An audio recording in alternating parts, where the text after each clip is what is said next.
નમસ્કાર વિદ્યાર્થી મિત્રો, સરસ્વતી ગ્રુપ સંચાલિત ઈ લર્નિંગ સિસ્ટમમાં આપ સૌ વિદ્યાર્થીઓનું હાર્દિક સ્વાગત છે। ધોરણ 11 નામાના મૂળ તત્વો પાર્ટ 1 આપણા વિષય કોડ છે 154। અત્યારે આપણે અભ્યાસ કરી રહ્યા છીએ ચેપ્ટર નંબર 1 હિસાબી પદ્ધતિ અને તેના પારિભાષિક શબ્દો, રાઈટ। એમાંનો આપણો છે પહેલો ટોપિક એટલે કે હિસાબી પદ્ધતિ, એના વિશેની બાબતો અત્યારે આપણે ભણી રહ્યા છીએ। આ ચેપ્ટરમાં આપણે બે બાબતો ભણવાની છે, હિસાબી પદ્ધતિ અને તેના પારિભાષિક શબ્દો। આપણે અત્યારે ચર્ચા કરી રહ્યા છીએ હિસાબી પદ્ધતિ વિશે, રાઈટ। લાસ્ટ લેક્ચરમાં આપણે એક પ્રશ્ન જોઈ ગયા હતા, એની મર્યાદાઓ, એના ગેરફાયદા, બરાબર। ત્યાર પછીનો આપણો ક્વેશ્ચન જોઈએ, ક્વેશ્ચન નંબર 9, હિસાબી પદ્ધતિનો ઉપયોગ કરનારાઓ કોણ કોણ છે। ક્વેશ્ચન નંબર 9,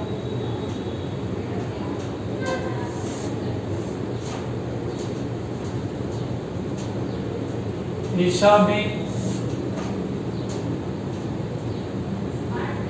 પદ્ધતિનો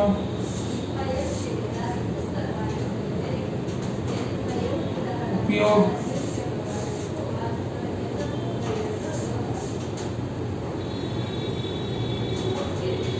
કરતાઓના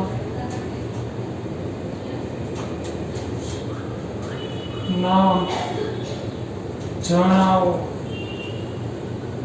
બરાબર। અહીં આપણને પૂછવાનું છે જણાવો અથવા સમજાવો એવું પૂછવું હોય તો પ્રશ્ન આવી રીતના હોઈ શકે, હિસાબી પદ્ધતિનો ઉપયોગ કરનારાઓ અથવા કરતાઓ કોણ કોણ છે સમજાવો। અહીં આપણને જણાવો કીધું છે તો માત્ર ને માત્ર છે આપણે એના નામ જ લખવાના રહેશે। જો 2 કે 3 માર્કમાં પ્રશ્ન પૂછાય તો જણાવો એમ પૂછાય, માત્ર મુદ્દા લખવાના, અને 5 માર્કમાં પૂછાય તો જણાવવાની બદલે શું લખવું હોય, સમજાવો, તો તમારે મુદ્દા લખવાનો અને એને સમજાવવાનો રહેશે। હવે જોઈએ કે આપણે જે હિસાબી પદ્ધતિ, આપણે જે હિસાબો તૈયાર કરી છે ધંધાકીય એકમમાં, કંપનીમાં, પેઢીમાં, સંસ્થામાં, એ હિસાબી પદ્ધતિનો ઉપયોગ કરનારાઓ કોણ કોણ છે, કે કયા એવા વ્યક્તિઓ છે કે જે આપણા હિસાબો જોઈ અને એના અંગેનો નિર્ણય લેશે અથવા આપણા હિસાબો પરથી એ પોતાનો નિર્ણય લેશે। આવા કયા કયા વ્યક્તિઓ છે કે જે આપણી સંસ્થા, પેઢી કે કંપની સાથે જોડાયેલા છે? તો એમાંનો પહેલો જોઈએ સંચાલક, આપણો પહેલો મુદ્દો થશે। સંચાલકો। હવે સંચાલકો એટલે કોણ? તો કે જે ધંધાનું રોજબરોજનું સંચાલન કરે છે, વહીવટ કરે છે, એ વ્યક્તિઓ, બરોબર। રોજબરોજનું જે આયોજન કરતા હોય એ વ્યક્તિ। ફોર એક્ઝામ્પલ આપણે સ્કૂલનું ઉદાહરણ લઈએ તો સ્કૂલમાં જે પ્રિન્સિપાલ છે એને સંચાલક કહેવાય, બરોબર। તો ધંધામાં આવા સંચાલકો હોય જે રોજબરોજનો વહીવટ ચલાવતા હોય છે, એ વ્યક્તિઓ કેવી રીતના આપણા હિસાબી પદ્ધતિનો ઉપયોગ કરે? તો કે એ વ્યક્તિઓ છે હિસાબી પદ્ધતિનો ઉપયોગ એટલા માટે કરે કે ધંધાકીય એકમમાં એને જે સંચાલન કરેલું છે, જે વહીવટ કરેલો છે, એ વહીવટને કારણે ધંધામાં નફો ગયો કે ખોટ ગઈ, અથવા ગયા વર્ષ કરતા આ વર્ષે ધંધાની પરિસ્થિતિ સુધરી કે એનાથી નબળી થઈ, અથવા પોતે જે સંચાલન કરે છે ધંધાકીય એકમમાં, એ સંચાલન છે એ યોગ્ય છે કે નથી, એમાં સુધારવાની જરૂર છે કે નહીં। જો સુધારવાની જરૂર હોય તો નેક્સ્ટ યર માટે છે એમાં સુધારો કરી અને એ પ્રમાણે સંચાલન કરવામાં આવે છે। તો આ રીતના સંચાલકો છે એને કરેલું સંચાલન અંગે છે એ હિસાબી પદ્ધતિનો ઉપયોગ કરતા હોય છે। ત્યાર પછી જોઈએ બીજું શેર હોલ્ડરો।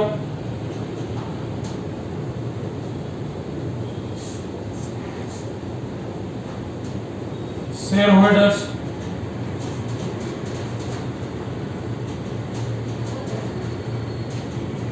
હવે શેર હોલ્ડર્સ એટલે કોણ? તો કે જે વ્યક્તિઓએ આપણા કંપનીના શેર ખરીદેલા છે, જે વ્યક્તિઓએ આપણા કંપનીના શેર ખરીદેલા છે એ વ્યક્તિઓને શેર હોલ્ડરો કે ધંધાના સાચા માલિકો કહેવામાં આવે છે। એ વ્યક્તિને છે માલિક તરીકેના તમામ છે એ હકો મળવા પાત્ર છે। તો એ વ્યક્તિઓ શા માટે આપણી હિસાબી પદ્ધતિનો ઉપયોગ કરશે? તો કે એટલા માટે ઉપયોગ કરશે કે એને જે કંપનીના શેર ખરીદેલા છે એ કંપની અત્યારે છે એ નફો કરે છે કે ખોટ કરે છે? નફો કરે છે તો કેટલો નફો કરે છે? હવે નફો કર્યો છે તો આપણને ડિવિડન્ડ સ્વરૂપે આ વર્ષે રકમ મળશે કે નહીં મળે? કારણ કે શેર હોલ્ડરોને છે બધા ખર્ચાઓ બાદ કર્યા બાદ જે રકમ વધે એની ઉપર શેર હોલ્ડરોને ડિવિડન્ડ ચૂકવવામાં આવે, તો એ ડિવિડન્ડ સ્વરૂપે આ વર્ષે રકમ મળશે કે નહીં? મળશે તો કેટલી મળશે? અથવા ધંધો છે એ ખોટ કરે છે તો આપણે કંપનીના શેર છે એ રાખવા કે વેચી દેવા એ અંગેનો છે એ યોગ્ય નિર્ણયો લેતા હોય છે. ત્યાર પછી ત્રીજો છે સંભવિત શેર હોલ્ડર્સ.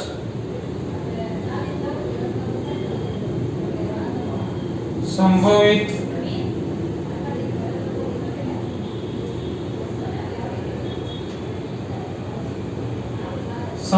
Share holders. હવે સંભવિત એટલે કોણ?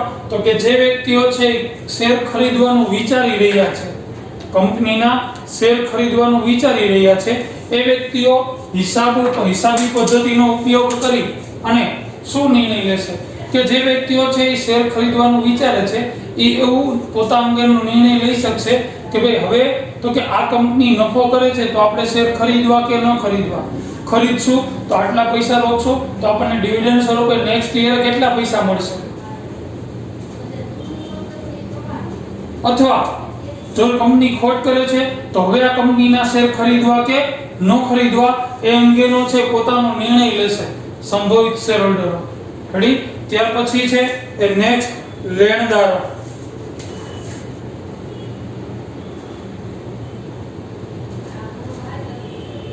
લેણદારો એટલે કેવા વ્યક્તિઓ? લેણદારો એટલે તો કે જેને છે આપણે નાણાં ચૂકવવાના છે, જેની પાસેથી આપણે છે એ બાકીમાં માલ લઈ આવ્યા છે, ઉછીનો અથવા તો ઉધાર માલ આપણે જેની પાસેથી ખરીદેલો છે, જેની પાસેથી આપણે છે એ લોન સ્વરૂપે રકમ લઈ આવ્યા છે, જેની પાસેથી ઉછીની રકમ લઈ આવ્યા છે. ટૂંકમાં ધંધામાંથી જે વ્યક્તિઓને પૈસા ચૂકવવાના હોય એ બધા વ્યક્તિઓ આપણા માટે લેણદારો કહેવાય. તો એ વ્યક્તિઓ શું નિર્ણય લેશે? તો કે એ વ્યક્તિઓ નિર્ણય લેશે હિસાબો ઉપરથી કે ધંધાએ નફો કર્યો કે ખોટ, ધંધાની આર્થિક પરિસ્થિતિ કેવી છે, એના આધારે યોગ્ય નિર્ણય લેશે કે આપણે એની પાસેથી જે પૈસા લેવાના છે એ યોગ્ય સમયમાં આપણને મળશે કે નહીં.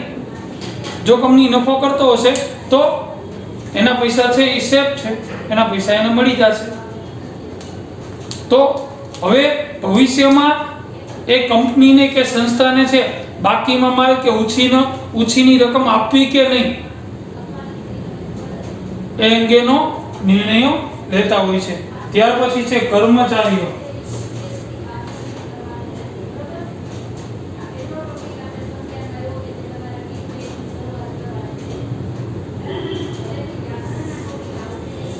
કર્મચારીઓ આમાં છે કર્મચારીઓમાં છે એ મજૂરો પણ આવી જાય,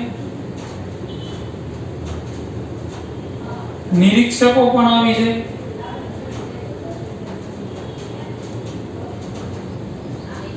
બરોબર? આ બધા વ્યક્તિઓ કે જે આપણા ધંધાકીય એકમમાં કામ કરે છે એ વ્યક્તિઓ આપણી હિસાબી પદ્ધતિનો ઉપયોગ કરીને શું નિર્ણય લેશે, શું ઉપયોગ કરશે? તો કે આ વ્યક્તિઓ જે કંપનીમાં કામ કરે છે એને પોતાનો જે પગાર મળે છે એ પગારમાં નેક્સ્ટ યર વધારો થશે કે નહીં? વધારો થશે તો કેટલા ટકા વધારો થશે?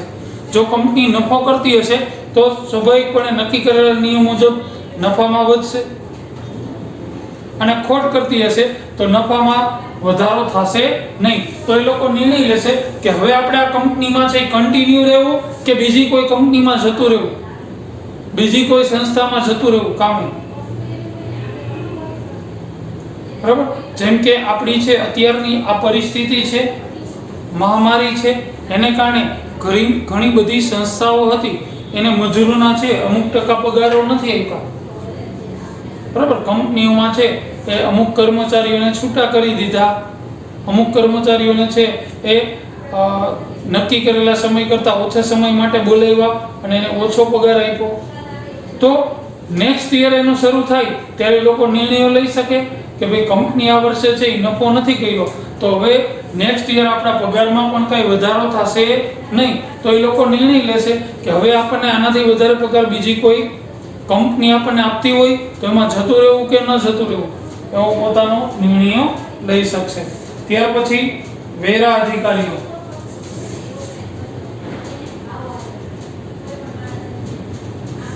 વેરા અધિકારીઓ, બરોબર. વેરા અધિકારીઓ જે ટેક્સ વસૂલ કરે છે આપણી પાસે, જીએસટી કે વગેરે, બરોબર. તો આ અધિકારીઓ છે એ શું નિર્ણય લેશે? તો કે કંપનીએ છે હિસાબો ઉપરથી એવું નક્કી કરશે કે આ કંપનીનો આખા વર્ષનો ચોખ્ખો નફો આટલો છે, તો આપણે એની પાસેથી કેટલો ટેક્સ વસૂલ કરવાનો છે, કયા સ્વરૂપે વસૂલ કરવાનો છે, કેટલા સમયમાં વસૂલ કરવાનો છે, એ અંગેનો નિર્ણય લેશે. જો કંપની નફો નથી કરતી તો ખોટ કરે છે, તો આપણે એની પાસે કોઈ પણ જાતનો ટેક્સ લેવાનો થતો નથી. અથવા વેચાણ કર્યું છે તો એનો કેટલો ટેક્સ લેવાનો થશે, ખરીદી છે એનો કેટલો ટેક્સ લેવાનો થશે, એ અંગેનો છે એ નિર્ણયો લઈ શકે છે. ત્યાર પછી વિદેશ ઉદ્યોગ સાહસિકો,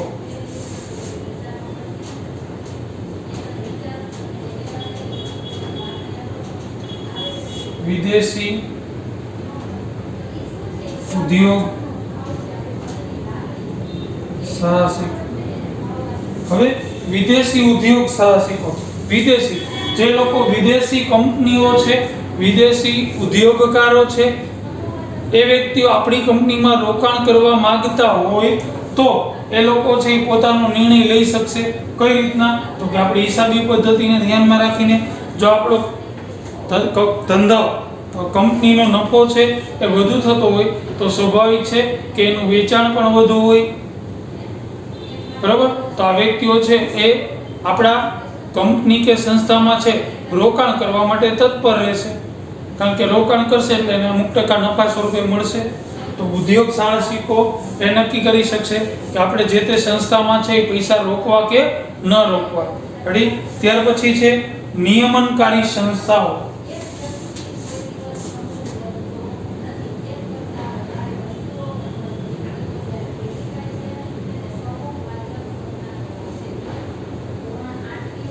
નિયમનકારી સંસ્થાઓ. નિયમનકારી એટલે શું? તો કે જે તે સંગઠનને અનુસાર દરેક વ્યવસાય કે ધંધાકીય એકમોનું સંગઠન હોય છે, એની સંસ્થા હોય છે, બરાબર. જેમ કે વેપારીનું મંડળ, વ્યવસાય કોઈ પણ વ્યવસાયને લગતું મંડળ, બરાબર. દાખલા તરીકે દરજી લોકો છે તો એનું મંડળ હોય, બાર્બર લોકો છે તો એ લોકોનું મંડળ હોય. એવી રીતના દરેક વેપારીનું પોતાનું છે એ મંડળ હોય છે. તો એ સંસ્થા, એની જે સંસ્થા છે નિયમનકારી, જે લોકો નિયમો ઘડવાનું કામ કરે છે, નિયમો ઘડી અને એને અમલ કરાવવાનું કામ કરે છે, આ સંસ્થાઓ શું નિર્ણય લેશે કે ભાઈ આ કંપની છે અત્યારે નફા તરફ જઈ રહી છે, વિકાસ તરફ જઈ રહી છે, તો એને કયા કયા નિયમો છે એ લાગુ પડશે, એની પાસેથી કયા નિયમો છે એ આપણે ફોલો કરાવવાના છે, બરાબર. જે વ્યક્તિ જે સંસ્થા ખોટ તરફ જઈ રહી છે તો એ હવે નફામાંથી ખોટમાંથી નફા તરફ કઈ રીતના આગળ વધે, તો કયા નિયમોનું પાલન કરાવો તો એ સંસ્થા છે ખોટથી નફા તરફ જઈ શકે, એ આવે સંસ્થાઓ નક્કી કરી શકશે, બરાબર. કઈ સંસ્થાને કયા નિયમો ફોલો કરવા એ હિસાબોને આધારે છે એ નક્કી કરી શકાય. ત્યાર પછી છે વ્યવસાયિક સંસ્થાઓ. નવમો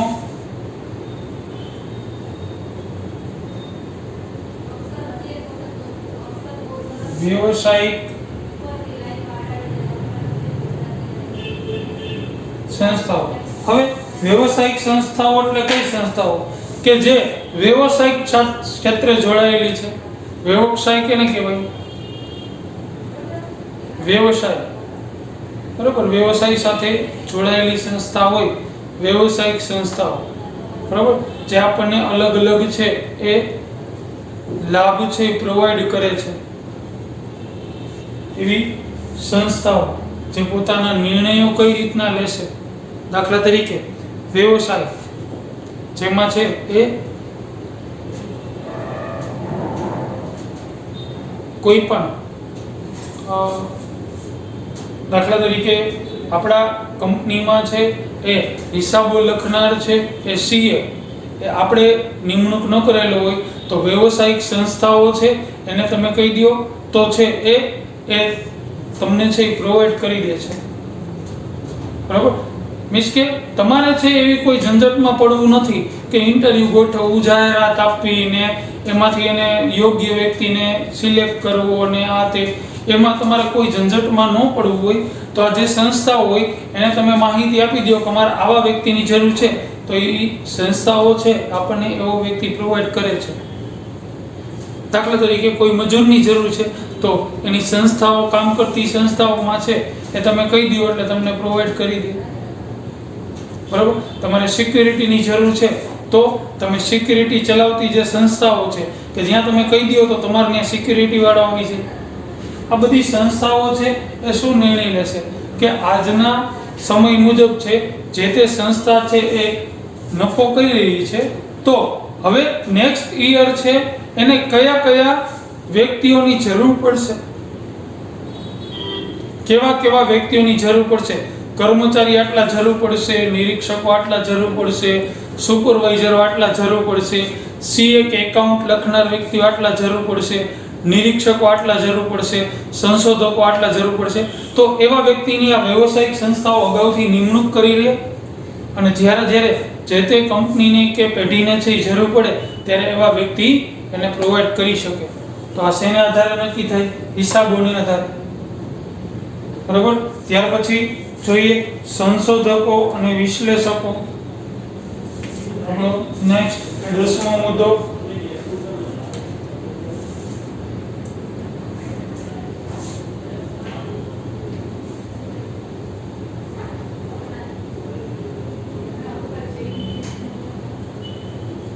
સંશોધકો અને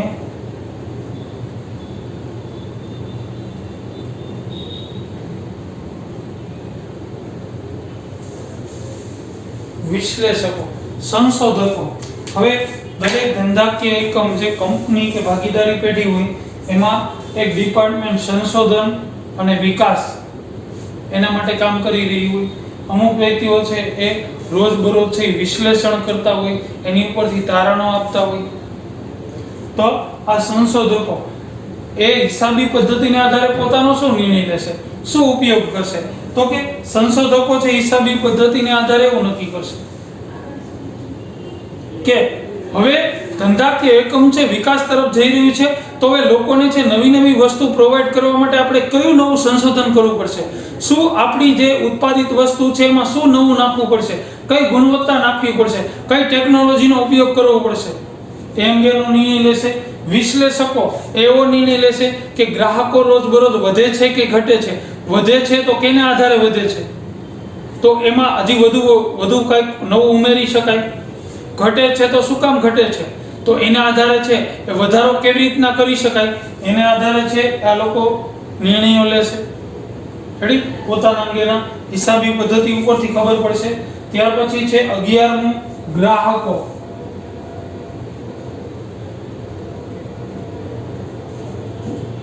ગ્રાહકો શું નિર્ણય લેતા હોય છે? ગ્રાહકો એટલે કયા વ્યક્તિઓ? ગ્રાહકો એટલે એવા વ્યક્તિઓ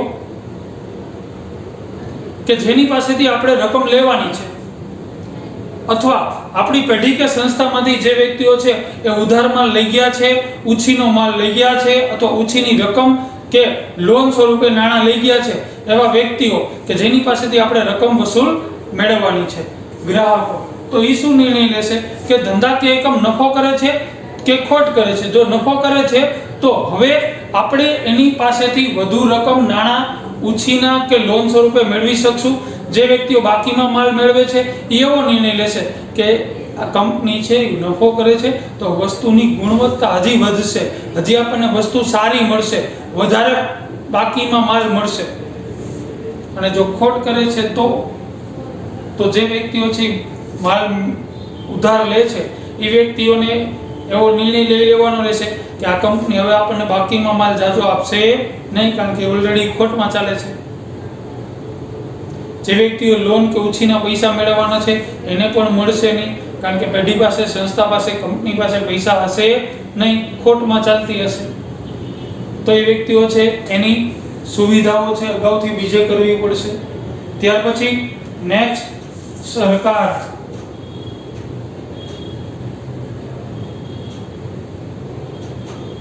સરકાર શું નિર્ણય લેશે? સરકાર આપણી હિસાબી પદ્ધતિનો ઉપયોગ કરીને શું નિર્ણય લેશે? તો કે સરકાર એવો નિર્ણય લઈ શકશે કે જે તે સંસ્થા કે કંપની છે એ હિસાબો ઉપરથી એવું નક્કી કરશે કે જે તે સંસ્થા કે કંપની છે એ નફા તરફ જઈ રહી છે, એનો મતલબ એવો કે એનું રોજબરોજ છે એ અલગ અલગ જગ્યાએ વેચાણ વધે છે તો સરકારને ટેક્સ સ્વરૂપે રકમ પણ મળશે, સરકારની જે રાજ્યની કે સરકારની જે આવક છે એમાં વધારો થશે, બરોબર. જો ખોટ કરે છે તો સરકારે છે એ એવો નિર્ણય લેશે કે ભાઈ આ સંસ્થા કે પેઢી છે એની તરફથી આપણને કાંઈ જે રાજ્યની આવક છે એમાં કાંઈ લાભ મળશે નહીં. ક્લિયર? તો આ પ્રમાણે છે એ આટલા વ્યક્તિઓ છે આપણી હિસાબી પદ્ધતિ અથવા આપણે તૈયાર કરેલા છે હિસાબો ઉપરથી પોતાના અંગેના યોગ્ય નિર્ણયો લેતા હોય છે. ક્લિયર? જો આ પ્રશ્ન છે તમને 3 માર્કમાં ખાલી એવું પૂછાય કે જણાવો ઉપયોગ કરનાર કોણ કોણ છે, તો જણાવો, તો ઓછામાં ઓછા તમારે 4 કે 5 છે એ ઉપયોગ કરનારના નામ જણાવવાના હોય છે. જો તમને 5 માર્કમાં આવો પ્રશ્ન પૂછાય છે ઉપયોગ કરનારા કયા કયા છે જણાવો અને સમજાવો, તો તમારે મુદ્દો લખવાનો અને સમજાવવાના રહેશે. કોઈ પણ 5 કે 6 કે 7 મુદ્દા છે તમારે સમજાવવાના હોય 5 માર્કમાં. ક્લિયર? તો આ પ્રશ્ન છે તમારે લખી અને મુદ્દાઓ લખી લેવાના રહેશે. સમજાવવાનું કીધું નથી, જણાવો કીધું છે, તો તમારે મુદ્દાઓના માત્ર નામ લખવાના રહેશે. ક્લિયર? તો નેક્સ્ટ લેક્ચરમાં છે આપણે હિસાબી પદ્ધતિના ગુણાત્મક લક્ષણો વિશે ચર્ચા કરીશું. ક્લિયર મિત્રો? Thank you very much.